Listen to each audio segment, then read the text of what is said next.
Taylor, it's great seeing you, brother. And the reason why I can say that is you and I did interviews back in the day, 2006, 2008, and I think even 2010. I've got them all recorded on mini disc. So that should tell Oh you gosh.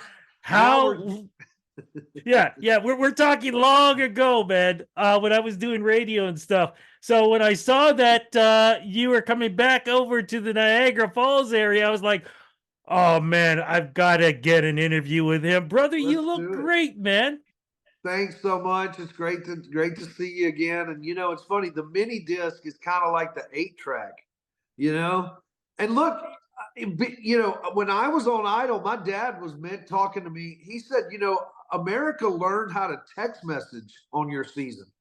If Wow. you could think about that, how long, cell phones were just getting really circulated in this country. And that was really kind of when it kind of took off to where you had to text to vote.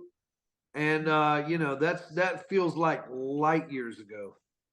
It does, man. But like I said, you look great. I'm so glad your career is going so well. We got a lot to talk about there, but always number one to talk about. There's a reason why we're speaking. It's because you, sir, as I mentioned, Niagara Falls area, you are going to be at the Fallsview Casino. It's going to be over at the Avalon Theater, actually. And make sure I got the date right. It's Thursday, February 22nd. So it's coming up shortly, man.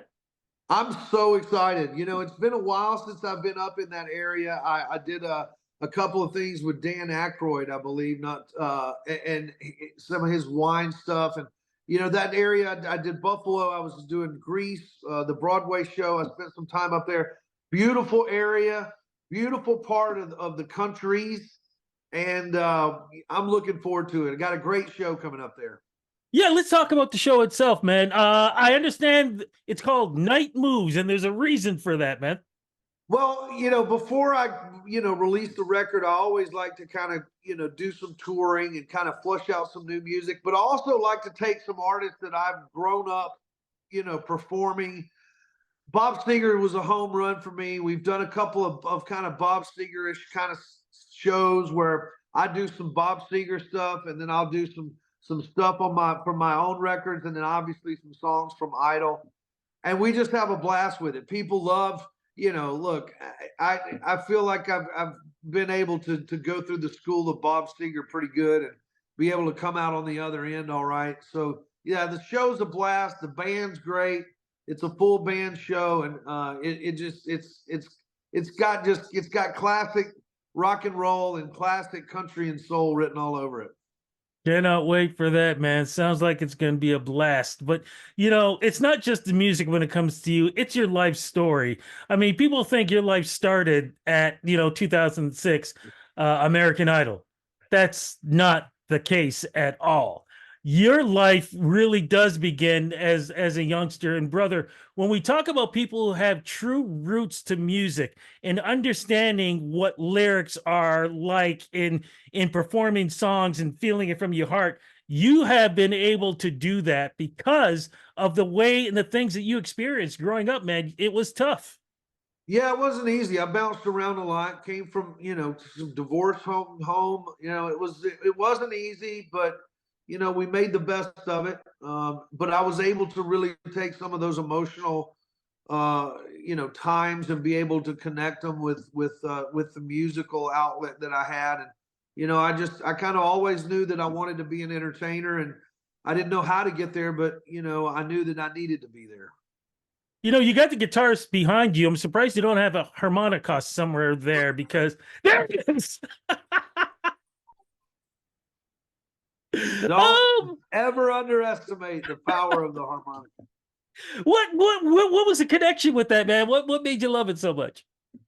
It was really the first thing I could get my hands on as far as a musical instrument. I bought it at a flea market. I wouldn't suggest anybody buying harmonicas at flea markets. Not necessarily the safest thing to do, especially in these times. But that was something that you could always, something handy that you could always get up and play with bands. And that was kind of the idea, was to get to the stage. This allowed me to get to the stage as quick as possible. Let's make the jump over then to 2016. Well, 2005, 2006. Who convinced you to try out for American Idol, or was it just something you just kept seeing on television and said, let me give it a shot? I was one of the last taxi rides out of Hurricane Katrina and went to West Monroe, Louisiana. In West Wait, wait, wait, Monroe, wait, wait, wait, wait. We got to stop. Hurricane Katrina. How could you just pass that one right by, man? Were you actually in the thick of things with that? I was right in the right. I left New Orleans probably about 8 hours before the storm hit in a taxi cab to West Monroe, Louisiana. And when I got there, the storm passed, so I rented a car to Birmingham, Alabama. And on the way there, Southwest Airlines gave me a free ticket anywhere in the country to go to. So I pulled up to the Birmingham airport. I flew to Vegas on a whim. Got to Vegas. My brother called me at 12:30 in the morning, said, wake your butt up. You need to go down and get in line for American Idol. And so that's how it happened. That's how I caught my break. I went from Hurricane Katrina to West Monroe, Louisiana, to Birmingham, to Las Vegas. And then Wow. fast forward 10 years later, and I had my own residency at the Paris Hotel. Amen Pretty to crazy. that, man. Amen to that. Okay, Amen so to that. do you remember who your judges were? Do you remember that first audition where we're all introduced to folks like yourself? Well, it's a series of Yes. judges. So Yeah, yeah, there's but a I'm talking about the production. celebrity. There's the production. There's production assistants, and then there's Nigel and Ken, which are the executive producers. And then you go in front of Simon, Randy, and Paula, and then that's it. You keep rolling with them until you win. Did you think you were going to win? Um, I had a good idea. You could tell when you have momentum in a show like that. It's, I mean, you know, kind of what is happening a little bit around you. I never will forget that. I got spoofed on SNL, and on Sunday I didn't watch it, but I remember on Sunday morning, my phone blowing up. But at that time, I was, it's like what would happen if you won an award, but your family, your friends. I mean, anybody that has a number. But I remember, waking up the next morning and there being a bunch of text messages like, "Oh my God, did you see Jason Sudeikis?" And then I actually watched it, and it was an SNL spoof, which was spot on. And the writing was really great because you could those can either when you get spoofed by someone, especially from SNL or something, they can go. It can easily go two ways. It could go really well, which is extremely funny and everybody loves it, or it can go extremely bad and everybody hates it. And then you got to recover more than the actor does that spoofed you, right? So luckily, if you go back and watch that spoof, Sudeikis he did a hell of a job. And when things like that happen, and they don't happen for the other contestants, you know that you are a little bit more involved in the mainstream culture, and you just have an idea that the momentum is carrying you forward. And look, I knew that I caught my break when I was allowed to go to the next round in Las Vegas. I mean, I cried the whole way home, because I knew that at that point in time that I needed to, this was it. This was either, you're going to go back to playing, small gigs the rest of your life, which I don't mind. I love doing them now. But it was like you have a real opportunity to put your name on your face and your name on the map here. So that's kind of how it happened. You always had this Sinatra, soul, rock and roll, country thing that nobody else has. It's only somebody like you has that blend. But the thing that always stood out, of course, was the hair. Now, it stood out for you, and I felt it worked for you now. But as I've read in the past, growing up it wasn't easy having gray hair growing up. Now, yeah, it was, it wasn't easy. I started it graying a little bit earlier, and it was, people were, they would, you kind of would get different looks and stuff. So it was tough coming out of the gates. It was that's kind of the tough thing about I don't know if it would be any worse these days. I bet it would, but you really get to know who your friends are and the people around you, and then and the people that support you. One of the things I remember was Ruben Studdard Yeah. when he won, and I had a one-on-one interview with him. And one of the things I said to him was, what's the biggest thing that you've learned from being on American Idol? And he didn't even miss a beat. He said, always double check and read your contract. Did you feel the same way after you signed? I think that it goes to, I think it's either, do you want to, you want to go down to the crossroads and do a deal with the devil, or you don't, and I mean, that's kind of the way it is. You want to, do you want to work in this bit? I think that, in my opinion, I think everybody that has success in show business has to do a deal with some devil at some point in their career. I look back at that, contracts, I mean, to be completely honest, it was, and it was the beginning of the 360 deals that are in place today. They were just trying to figure out, and when I mean 360 deals, I mean, you get, the managers, the agents, they take 360 degrees of your pie. They're in all of the pieces. So, that was kind of the beginning of the creation of the 360 deal. It wasn't called that, and I don't know if necessarily they knew how to word it that way. But look, you got to deal with the devil at some point in this business, and I was just extremely happy for the opportunity, as all of our, all of my contestants were. You can read your contract as many times as you want to, but it doesn't matter if you've already signed it. You can read it till you're blue in the face, but it ain't gonna do any good, right? You got that true, man. But at some point, you get to do what you wanted to do. When you were signed, were you always thinking about, once this contract is over, these are the things I want to do? Or did you know what you wanted to do? I just wanted to create good art, and be a credible artist. And that's kind of the way that I feel even today. I want people, because when you come off a show like that, you have, it's, you sing other people's songs, and it's not, you're karaoke, and but you always kind of take, for me, you take that, and you try to be, you try to beat that and kind of create your own artistic, path, to where when people see you, they're like, damn, he's great. He's a great artist, I mean.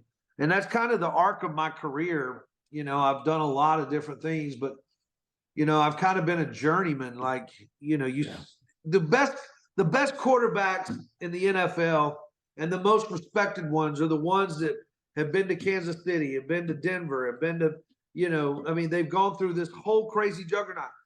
I mean, and they end up just keeping their eye on the prize. And then, all of a sudden they're this great quarterback, but they've put in their time, and they've earned that right to be credible. And that's how I feel. But how do you keep going when the landscape keeps changing, when that field keeps changing? They build something new, meaning, of course, the music is constantly changing. And especially from 2006 to, I'd say, about 2015, things changed a lot, not just industry wise, companies buying other companies, but just the music themes itself changed a lot. How did you navigate through that time? It's simple. You just create the best music that you can, and then let it, and let it fall where it may. Take the best, take the most artistic opportunities that you can, and let it fall where it may. I mean, you can't really help, what's going on around you. You really, it's kind of a, it's kind of a, it's moving way faster than you can stop it. And you just have to create your art and be credible, and then let whatever happens as you go along with the changes. You blow with the changes, Dylan. What album that you've recorded, written, and released that you would say right now is your favorite, the one that represents you the most in this journey? Which album would it be and why? I think the last three songs that I've released are completely free and clear of any any sort of artistic.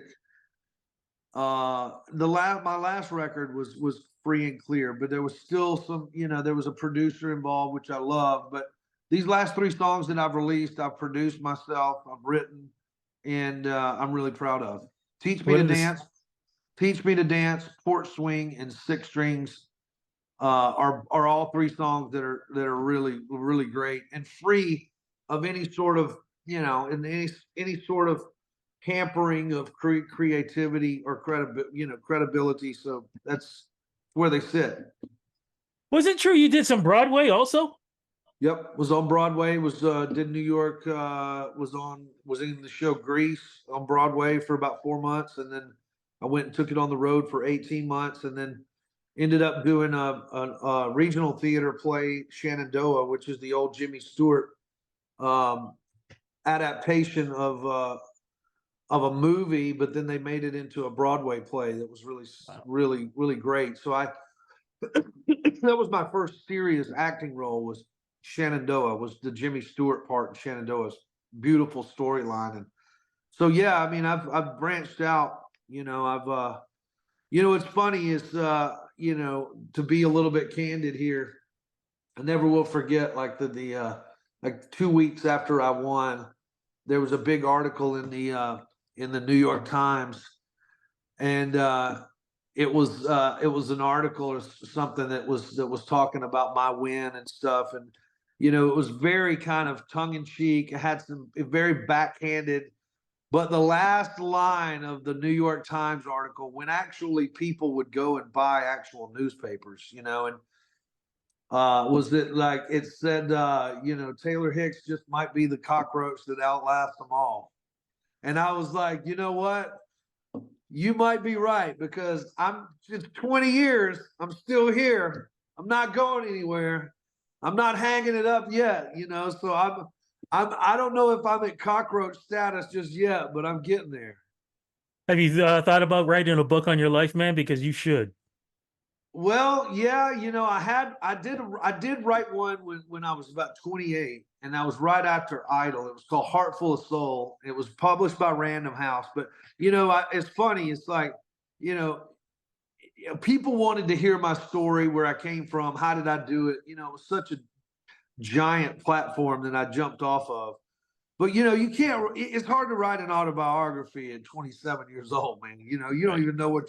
I mean, hell, man. I look at people in their early 30s, and I call them kids. So how do you write an autobiography if you're a kid? Unless you're some genius that's already gone through Berkeley 10 times. But I was just a country soul singer from Alabama with a banjo on my knee, man. Yeah, well, I hope you write another one that really tells the story to where Yeah. we are now. Like, I if got like some good. I got some good ones. I've definitely a lot of the stuff that a lot of the stuff that happened to me on Idol, a lot of the contractual stuff, a lot of the, I mean, people would eat that up, but I ain't saying nothing. do you would you I'm just assuming, do you ever watch any of the new version Oh yeah, of Idol, and yeah. do you think about what they go through? Oh yeah. I watch it. Yeah, I keep up with it. People ask me a lot about it. I pick out my favorites and stuff. I'm pretty much. I can tell you who's going to win this show. I can tell you just by the way that they mark, the way that they place the kids, where they place them on the seats, where you know where they end up on television when they're not singing is where the is interesting, because look, it's a television show, but it's also a TV show that you need as much face time as possible. So, I got a pretty good eye for who's going to win that thing. Just watching the show and knowing like where they are in the set, where they, where they're, it's just all those little innuendos and the odds and outs of what I went through and where, it was almost funny. It's like the book I maybe should write is like how to look 50 and win American Idol, right? Oh yeah, that would be cool, man. But Yeah, let me ask you this though. I got stories. What story or what advice would you give yourself if we can go back in the hot tub time machine, head back, find you at 14 years old? What advice would you give yourself if you could do that? There's, I think that there's some self-saboteur in me, that I've in my life. Everybody makes mistakes. Yeah. So I would just, I would have a little bit. I would go back and tell my younger self to have a little bit more faith and trust in people. Be really patient. Be more patient. I don't know how you can tell a kid that's 27 or 28 years old that had the life that I did and was presented the life that I was, to be patient. And if they would probably looked at me, but I would just say, have patience and, have a little bit more faith and trust in people. I dig it, man. One of the biggest reasons why I've got so much respect for you is you're the working man's hero. Meaning, of course, you worked to the grind, man, and you just kept it going no matter what was going on, no matter what anybody said, no matter what was happening. You kept it going, which is why I am so thrilled you're going to be at Fallsview, man. It's a continuing story. Yeah, I got a good. I've got a great set of music. I learned how to entertain people in a roadhouse on the Florida-Alabama line at 11 a.m. That's where I cut my teeth, man. It's like, you asked, that's why BB King's BB King. That's why Willie's Willie. That's why, those people, those people grew up in the outhouses, man, of the bar scenes and the honky tonks and the chitlin circuit. That's where I came from. That's where I believe real. That is where real art is owned. It's not given to you because you look good and you played baseball at a junior college and you can play a DC and a G chord and talk and write about beer. That don't cut it for me. I want somebody. I want to mix it up with somebody that's been there and through it. And look, a lot of people can't do that these days. They can't go that route, but I'm proud to say that the route that I went is the route that legends took. You definitely did, man. And which is why I am so happy that you and I did this interview. Yeah, let's thank do it you again. So much. Yeah, let's not wait 20 years, man. Yeah, well, look, hopefully we'll still be kicking by then. But listen, 2 decades, 2 decades in between interviews, that ain't cutting it. And I'll tell you this too, man. When we do another interview, most likely, hopefully it'll be in person. Either way, I'm gonna bring that mini disc just to show you where your name is written in on it, because I've kept all my mini disc and I still have them, man. So well, there you go. Keep the homes fire burning, man. I look forward to coming north and performing for those folks. I know they love good music around there, and I can't wait to get up there and see you, man. Big love, brother. Thank you so much for this interview. Big love. Catch you on the flip side.